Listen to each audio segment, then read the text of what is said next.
Ever feel let down by your new PS5? You expect revolutionary graphics, but many new games are a blurry, stuttering mess. What if I told you the most jaw-dropping experiences on your console are actually older PS4 games? Thanks to key upgrades, they deliver flawless performance that new releases often promise, but fail to deliver. Today, we're counting down 15 classics that look and feel better than ever. Let's start with a trip to see a very angry dad. When God of War hit the PS4 in 2018, it was a technical marvel. It pushed that hardware so hard that playing it on a PS4 Pro sounded like your console was trying to achieve liftoff. You had to choose: favor resolution for something near 4K at 30 frames, or favor performance, which aimed for 60 frames per second at 1080p, but let's be honest, almost never held it steady in a fight. Then came the PlayStation 5. With one simple, free patch, Santa Monica Studio didn't just unlock the frame rate, they perfected the game. The PS5 patch gives you the best of both worlds. A crisp, checkerboard 4K resolution that is locked, and I mean locked, at a buttery smooth 60 frames per second. This isn't just a number, it's transformative. Throwing and recalling Kratos' Leviathan axe now feels instant and brutally responsive. Frantic fights against hordes of Draugr are perfectly clear, with none of the stutter that could make the PS4 Pro version feel clumsy. So why does it look better than some new games? It's all about stability and artistic confidence. God of War was already a gorgeous game with masterful art direction. The PS5 boost doesn't try to change that, it just gives it a flawless presentation. While a new release might be struggling with a shaky frame rate or wonky lighting, God of War on PS5 is a perfectly consistent visual package. The lighting, the textures, the models, they were already amazing. Now, they're delivered with a fluidity that makes the whole thing feel completely modern. Ghost of Tsushima was the PlayStation 4's glorious swan song. It was a stupidly beautiful game that squeezed every last ounce of power from that old machine. The art direction is legendary for a reason. Those swirling leaves, the fields of grass swaying in the wind, it was a living painting. But on PS4, you had to make a choice. Gorgeous 4K visuals at 30 frames per second, or a performance mode that tried for 60 frames per second but often stumbled. The director's cut on PS5 completely erases that compromise. It gives you a mode that locks the game at a razor-sharp 4K and maintains a silky 60 frames per second. Galloping through a golden forest feels unbelievably fluid. Those lightning-fast standoffs, where one frame is the difference between life and death, are now perfectly responsive. The stunning vistas of Tsushima are even more immersive, with you being able to see for miles. But the real reason it puts newer games to shame is how it marries art and technology. The game's aesthetic is its superpower. It doesn't need hyper-realistic textures that will look dated in a few years. It uses color, light, and motion to create art. The PS5's power just enhances that vision. The wind blows more debris, combat effects are more vibrant, and the loading times are gone, keeping you totally sucked into the world. You can compare that to a brand new 2026 game that might have more polygons, but suffers from a messy art style or distracting visual noise. Ghost of Tsushima on PS5 is a masterclass in how great hardware can elevate a powerful artistic vision. Naughty Dog's 2020 monster of a game was, without a doubt, the best-looking thing on the PlayStation 4. The detail in its world and the realism of its characters were just on another level.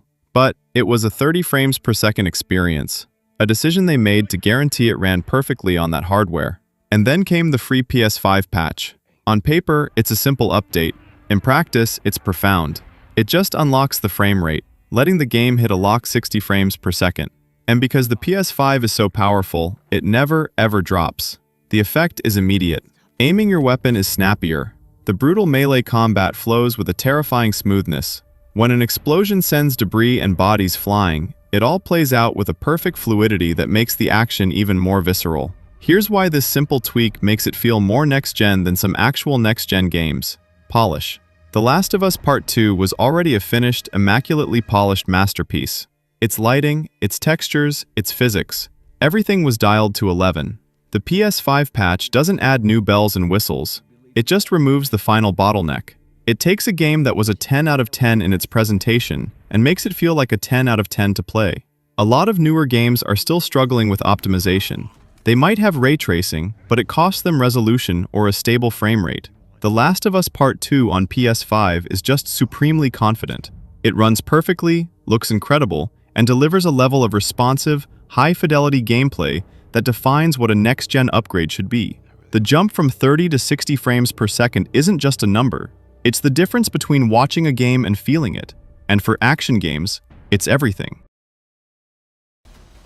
From Software's 2019 masterpiece was demanding. It demanded your full attention, perfect timing, and a PhD in its posture-based combat. It also demanded a lot from the PS4. The base console chugged, and even the PS4 Pro had an unlocked frame rate that bounced all over the place. For a game about split-second parries, that inconsistency was a killer. Running Sekiro on a PS5 is a straight-up revelation. You don't even need a patch. The console's game boost just brute forces it into submission, locking it to a perfect 60 frames per second. This isn't just a visual buff, it fundamentally changes how you play. The frantic dance of swords becomes a readable rhythm.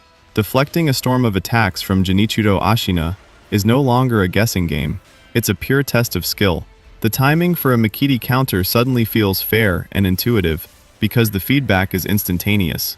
This is where Sekiro on PS5 leaves some modern releases in the dust. Its art style was never about photorealism. It was about mood and clarity, and it holds up beautifully. By locking the frame rate, the PS5 perfects the game's core loop. In a genre where every single frame counts, stability is king. Sekiro on PS5 delivers a clean, responsive experience that lets its brilliant combat shine without any technical excuses. A level of polish some new games are still fighting for. Days Gone was ridiculously ambitious for the PS4. The open world was huge, but the main technical achievement was the freaker hordes, hundreds upon hundreds of zombies on screen at once, moving like a single, terrifying wave. On the PS4 and PS4 Pro, fighting a horde was a spectacle, but it was often ruined by huge performance drops that made it almost impossible to play effectively. On PlayStation 5, Days Gone is a whole new beast. A free patch boosts the game to a dynamic 4K resolution with a rock-solid 60 frames per second. The difference is staggering. Riding Deacon's bike across the Oregon wasteland is finally smooth, but the real test is the horde. On PS5, you can have 300 freakers chasing you. You can be throwing Molotovs, setting off traps, and firing a machine gun, and the frame rate will not move. It stays at a locked 60, turning these encounters from a technical headache into the terrifying, amazing spectacles they were always meant to be. Why does this older game feel better? It delivers on its unique selling point, flawlessly. The hordes are Days Gone. The PS5 lets you experience them without compromise. A lot of new open-world games still have distracting pop-in and frame rate drops. Days Gone on PS5 presents this huge, seamless world that runs so smoothly it makes its core fantasy, surviving the zombie apocalypse, incredibly intense and fun. It is, without question, the definitive way to play this game. Sometimes, a game doesn't need a full-blown remake. All it needs is a little patch that unlocks the PS5's real power. Guerrilla's 2017 hit was a visual benchmark for the PS4, with its incredible robot dinosaurs and lush environments. On the PS4 Pro, it used checkerboard 4K to deliver a beautiful image, but it was locked to 30 frames per second. Playing it today, it can feel a little sluggish. Then, out of nowhere, Guerrilla dropped a free patch that unlocked 60 frames per second on the PS5. The result is stunning. Aloy moves more fluidly.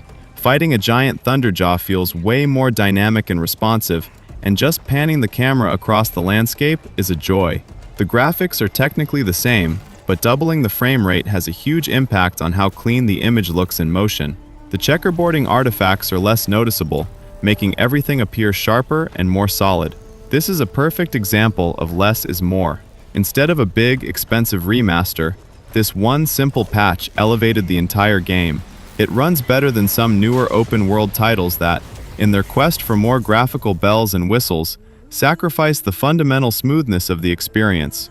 We see new games with choppy environmental animations even in their performance modes. Horizon Zero Dawn on PS5, with its perfect 60 frames per second lock and way faster loading, feels polished and new again.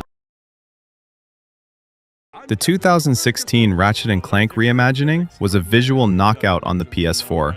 It looked like a playable Pixar movie, but to hit that visual quality, Insomniac capped the game at 30 frames per second. a big change from the series' 60 frames per second history on the PS2 and PS3. It was gorgeous, but it didn't have that zippy, responsive feel fans loved. Right before Rift Apart launched, Insomniac gave everyone a free PS5 patch that unlocked a liquid-smooth 60 frames per second.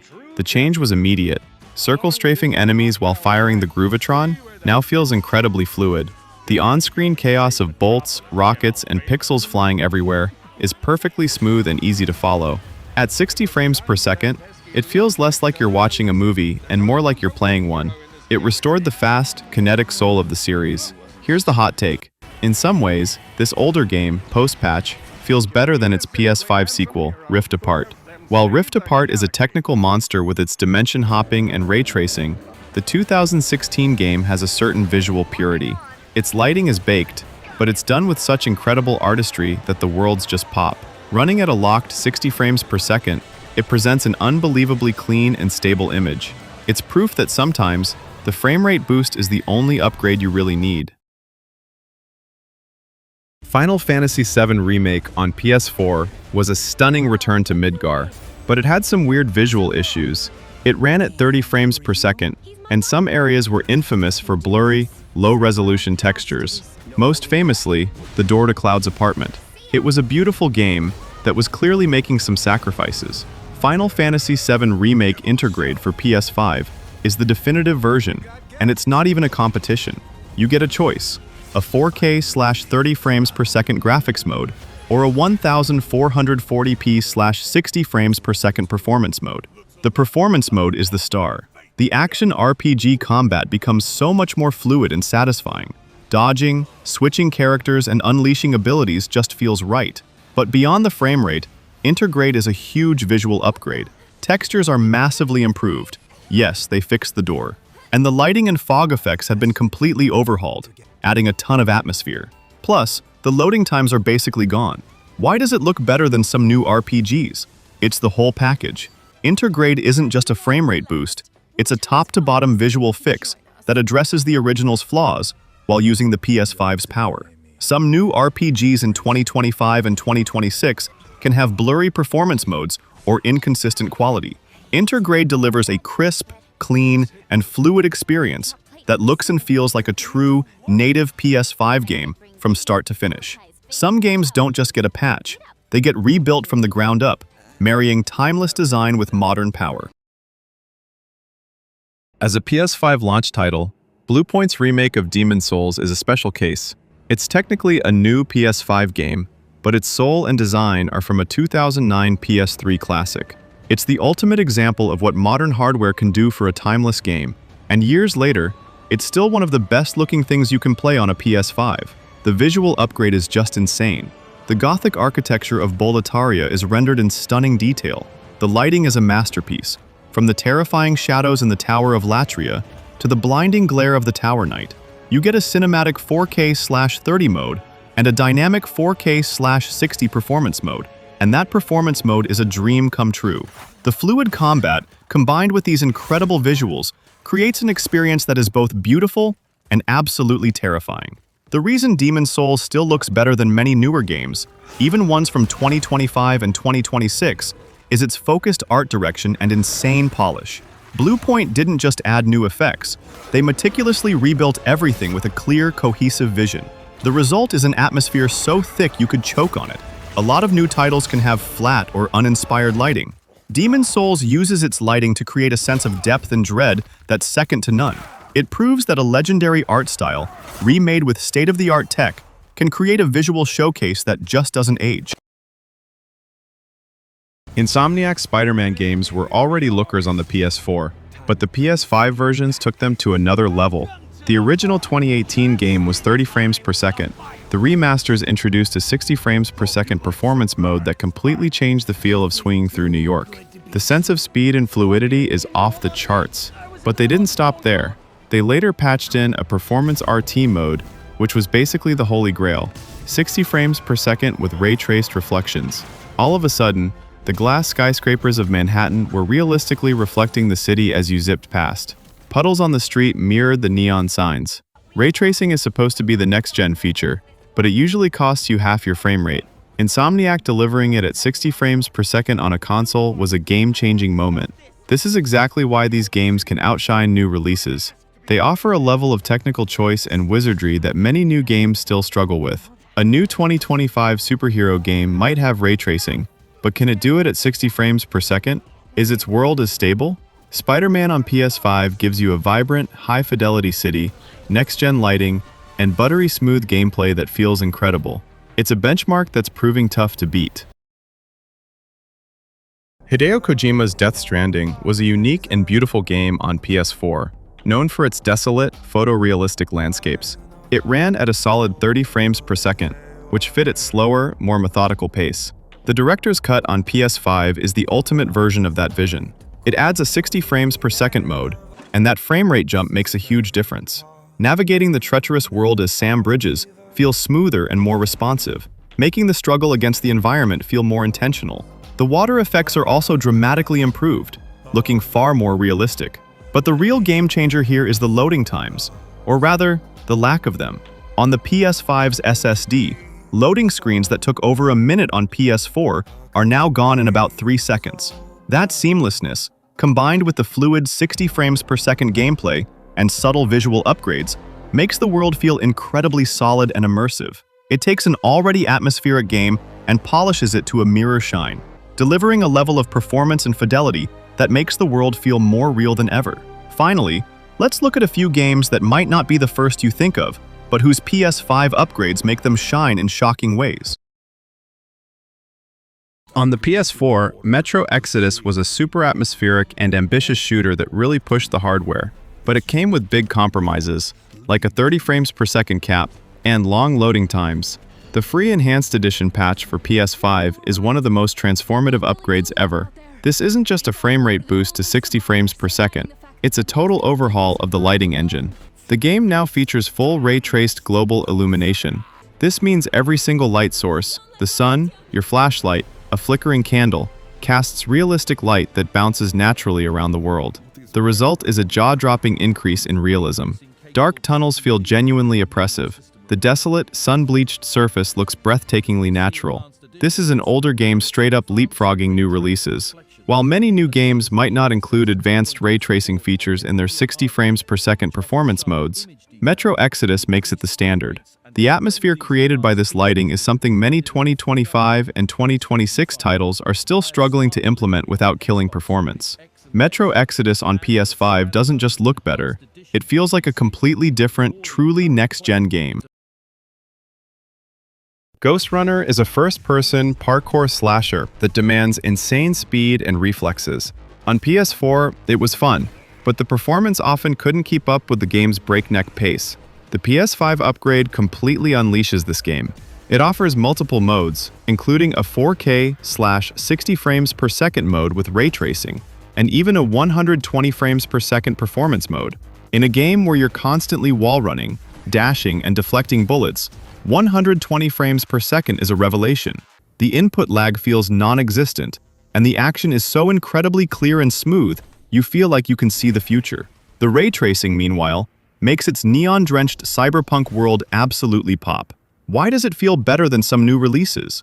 It delivers perfectly on the fantasy of its genre. A game about being a cyber ninja should feel this fast and responsive. The PS5 version of Ghostrunner offers performance options that are still a luxury in many new games. Instant loading times mean death is just a momentary blip, keeping you in that perfect flow state. It's a focused, kinetic experience perfected by next-gen hardware. I know, we already talked about Control, but we praised its 60 frames per second performance mode. We have to come back to it for its 30 frames per second graphics mode, because what you get is one of the single best showcases of ray tracing on the entire console. In this mode, the sterile, brutalist architecture of the oldest house comes alive. Those shiny, polished floors become perfect mirrors, reflecting the chaos of combat in stunning detail. Glass office walls show distorted reflections of the rooms beyond. This isn't just a gimmick, it fundamentally changes the game's atmosphere, making the environment feel more solid, cohesive, and real. The reason this older game's ray tracing can look better than a newer game's is all about focus. Remedy designed the oldest house to be a perfect canvas for this tech. with tons of flat, reflective surfaces. Some newer games try to slap ray tracing on more complex things like water or leaves, and the effect can get lost or come with a huge performance hit. Control's graphics mode is a deliberate, stylistic choice that uses ray tracing to create jaw-droppingly beautiful and eerie scenes that are still a benchmark for the technology today. So there you have it, 15 older games that, thanks to the PS5, often look and feel better than brand new full-price releases. It's a crazy look at how much good optimization, strong art direction, and a stable frame rate really matter. But this is just my list. What games did I miss? Are there any PS4 classics you fired up on your PS5 that completely blew you away? Let me know down in the comments. And if you enjoyed this, hit that like button and subscribe for more. The point here isn't that new games are bad, or that developers aren't trying to push things forward. They are. Ambitious titles are always on the horizon, promising to melt our faces, but that ambition often comes with problems. The reality of modern game development is that hitting that perfect balance of amazing graphics and flawless performance on day one is incredibly hard. What this list proves is the value of a solid foundation. These older games were already masterpieces of design and art. They were complete, polished experiences that were just held back by old hardware. The PlayStation 5 didn't have to reinvent them, it just had to unleash them. The smart upgrades, 60 frames per second locks, resolution boosts, and clever ray tracing weren't about adding more stuff for the sake of it. They were about perfecting what was already there, letting the original vision shine with a clarity and fluidity that was impossible before. It's a strange paradox. In our constant chase for what's new, sometimes the most satisfying and technically sound experiences are waiting for us in the past, brought back to life by the tech of the future. It's a reminder that next gen isn't just about more polygons. It's about performance, stability, and the flawless execution of a great idea. And in that respect, these classics are more next gen than ever.